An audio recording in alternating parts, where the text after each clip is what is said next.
Chris Eads here, known as Wootini, here with another Gay Gamer video podcast. I just want to start with, not necessarily a movie review, but I just wanted to talk about the brand new Friday the 13th box set from Shout/Scream Factory, which contains every single Friday the 13th movie, including Jason vs. Freddy and the remake. And it's a very impressive set. And I've decided that I want to watch all of them, including all the way to the remake. I don't know about the extras disc. I don't know how much of that I'll be able to get through, but I'm going to watch all these movies by Halloween. So I am up to 4 now. I just watched 3 yesterday, and the real reason why I wanted to get this set, because we already had most of these movies on Blu-ray, was because this is the first time that you can get a proper 3D Blu-ray of Friday the 13th Part 3. Before it was the red and blue, so that looks like garbage. So I wanted a proper 3D version. Unfortunately, as it turns out, there's an error in the opening credits where the titles come flying out of the screen at you. Then there's like a weird edit, and then the rest of the opening credits come at you, but from way far back and only as far as the screen. They aren't coming from the screen out into your face like they're supposed to. And it turns out that's just one of 3 errors in this set. There's a clip of gore missing from Jason Goes to Hell for some reason. And then somehow in Jason X, there's missing audio. And I checked our old ancient DVDs, and sure enough, that gore bit is missing.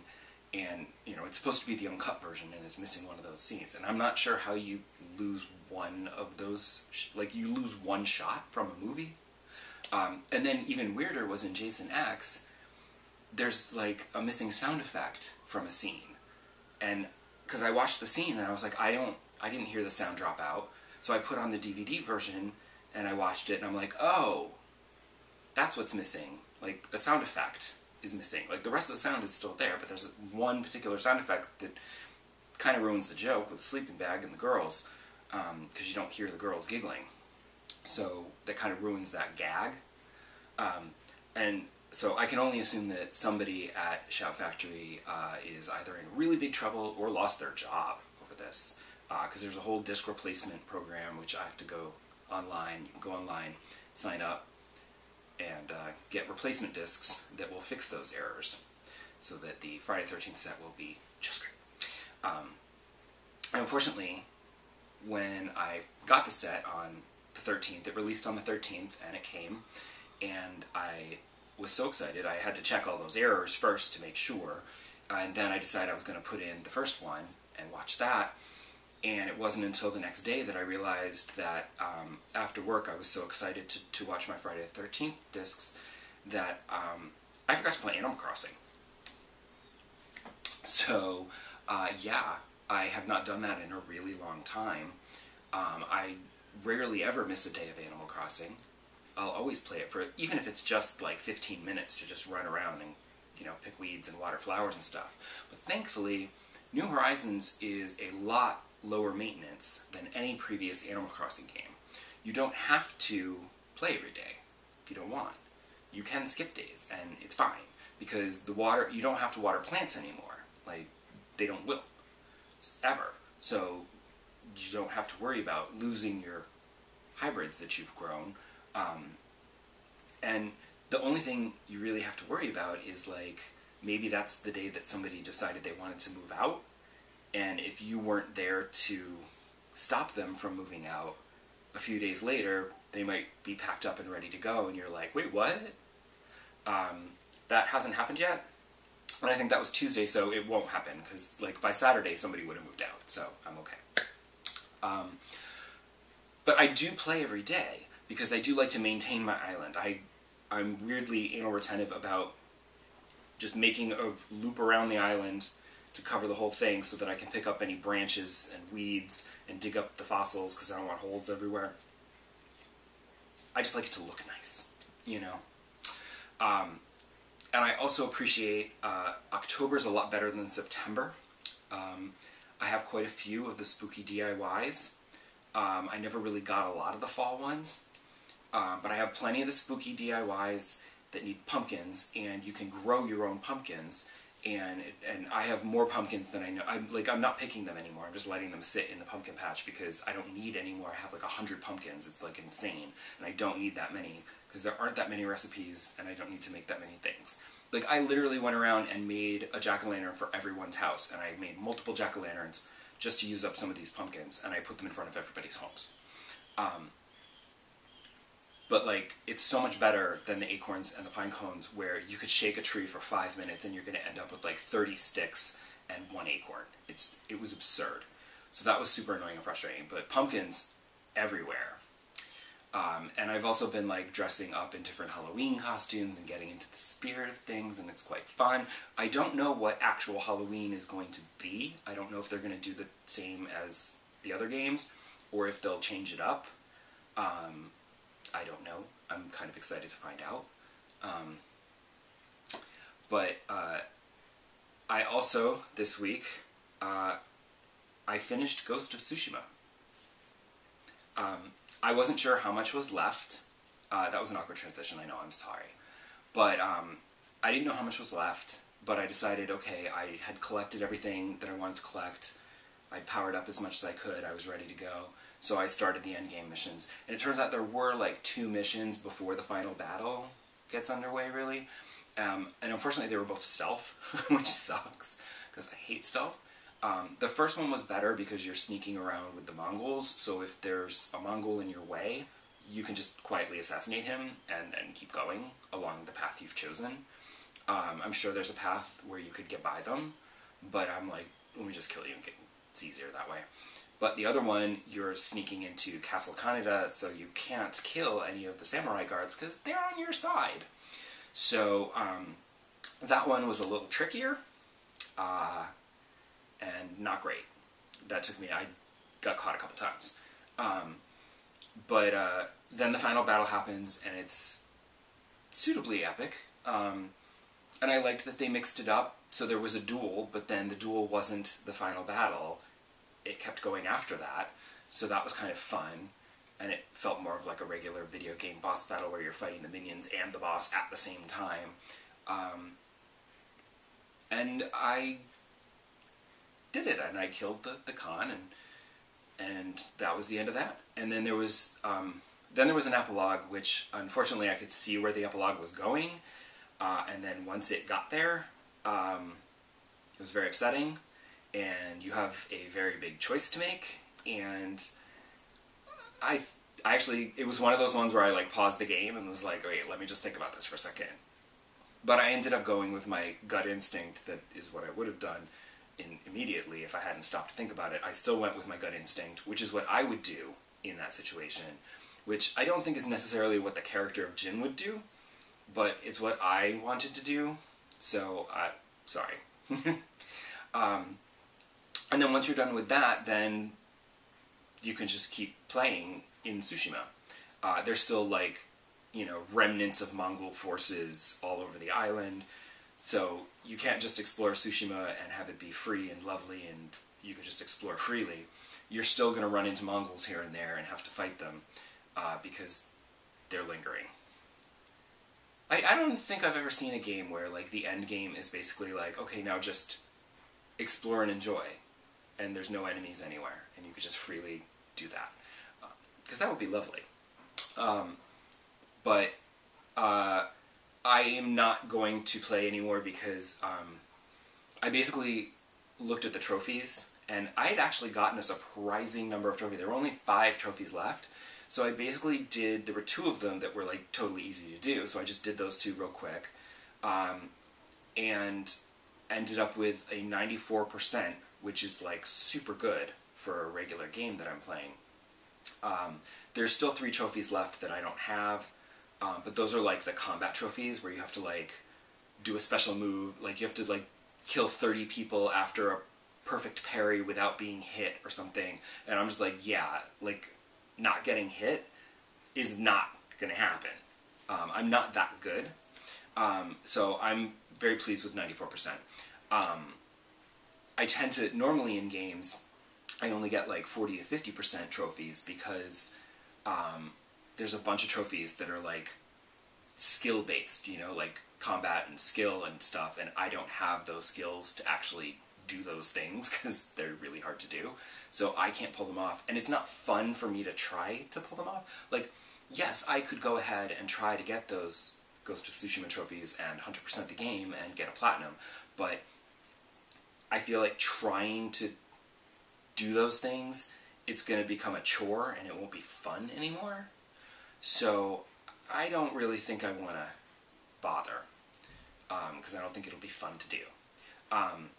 But I normally, a standard playthrough of a game, it's like 40 to 50% of the trophies, because a bunch of them are going to be skill-based, and then some of them are going to be multiplayer-based, and I don't play multiplayer. And then there's, like, other things where, like, there's certain games where it's, like, there's choices. So, like, you'll get a trophy for letting someone live, or you'll get a trophy for killing them. But you can't get both in one playthrough, and you would have to play the game a second time in order to get the other trophies. And I don't have time for that. Nobody got time for that. Well, some people have time for that. Not me.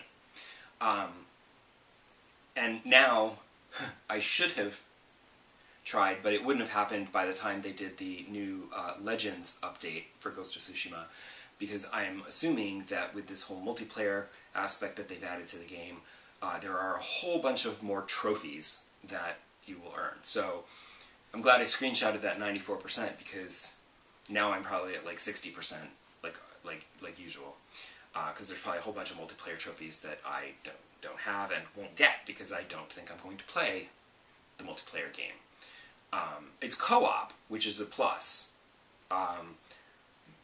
but I just don't know how much fun it'll actually be, because I'd be playing with strangers. I don't know if I have a friend who has the game, but he hasn't even started it yet, so how good is that? But because I finished Ghost of Tsushima, I did decide to start Vampyr, which I don't know how to pronounce it, because it's got the Y, so I feel like it should be Vampyr, but vampire is just easier to say, so I keep saying both. I just switch back and forth. I can't decide. It's just whatever my brain says at the time. I just decided to do that rather than play like No Man's Sky or something, you know, whatever. I was like, let me play this because it's October and I can play this for Halloween, and then I can stop and pick up Miles Morales when that comes out, and I won't have any trouble stopping Vampyr, I think, because it's not that great. Like, it's good, but it feels unpolished. Not unfinished, but unpolished. I'm glad it's free. It's free with PlayStation Plus, so you could just, you know, add it to your library if you want to play at some point, give it a shot. It's just, the graphics are fine. The animation is okay. Combat is a little clunky. It's not great, especially coming off of Ghost of Tsushima. This combat is like, you know, but like the story is pretty good. The dialogue gets a little sketchy sometimes, because I feel like the story and dialogue is where you're meant to. That's the main focus of the game, and it's much better than the combat. And like talking to all the different people and like learning about things and, you know, uncovering secrets about different characters, that's interesting. But even there, like, some of the dialogue is like awkward because like I'll pick a dialogue option and then it's like it sounds slightly off. What they say is like slightly off because you were supposed to ask this question first and this follows up on that, and you know, if you pick them in a different order, it just sounds a little, the dialogue gets a little clunky sometimes. But it's okay. Like, there's a whole London to explore, except it's not really an open world game. I just finished like the opening section of the game, and now I feel like I'm in like the actual game proper, so I think maybe it'll open up now, but it's been very like linear. Like, it like blocks you from going certain ways. It's like, oh, I would like to go to the hospital. It's like, okay, but you're blocking the stairs. Oh, I have to go around the waterfront to go up the other stairs to go to the hospital. And by doing that, you activate the next part of the game where you have a whole encounter and stuff. So it steers you through the areas. So I don't know how open the world will actually end up being. I'm at the point where I feel like it should open up, but I haven't seen that yet. We'll see. But I also feel like I'm going to reach a point where I can't proceed anymore anyway, because it'll get too hard. Because, as I understand the way the game works, is you level up by, like, killing people and doing stuff. You'll get experience points, and you level up by spending your experience points. Except, one of the main ways that you get experience points is by killing civilians. And you're supposed to be a doctor who's saving them from the Spanish flu and the, you know, outbreak and the other vampires. So you're trying to save all these people, but then you kind of have to kill them in order to get the experience to level up. So that's a little tricky, and I like that it's an interesting aspect to the gameplay, but, and right now I'm trying to leave everybody alive because as you speak to people and find clues and speak to other people, you unlock secrets about each character. And the more secrets you unlock, the more experience points you'll get when you drain their blood. So, I don't want to kill anybody now, because I want more experience for their blood. Now it would just be waste. And I don't need it yet. But I do feel like at some point, being a nice vampire is going to make things very difficult, and then I'm going to hit a boss battle that I can't do, and I'm just going to get frustrated, and we'll see if that happens before November, 12th, I think, when Miles Morales comes out, because basically, as soon as Miles Morales comes out, like, this is, I can't imagine this is suddenly going to get so good that I, like, need to finish it, and Miles can wait, because I'm going to want to play Spider-Man. Especially since I found out that there's a Bodega Cat, and you can get a special outfit where you wear the Bodega Cat in a backpack, and he helps you defeat the enemies. That's awesome! So, at the very least, I'm going to try to find that costume right away. Okay, this went on way too long this episode, so I'll try to be shorter next time. So come back and find out if I can. Bye!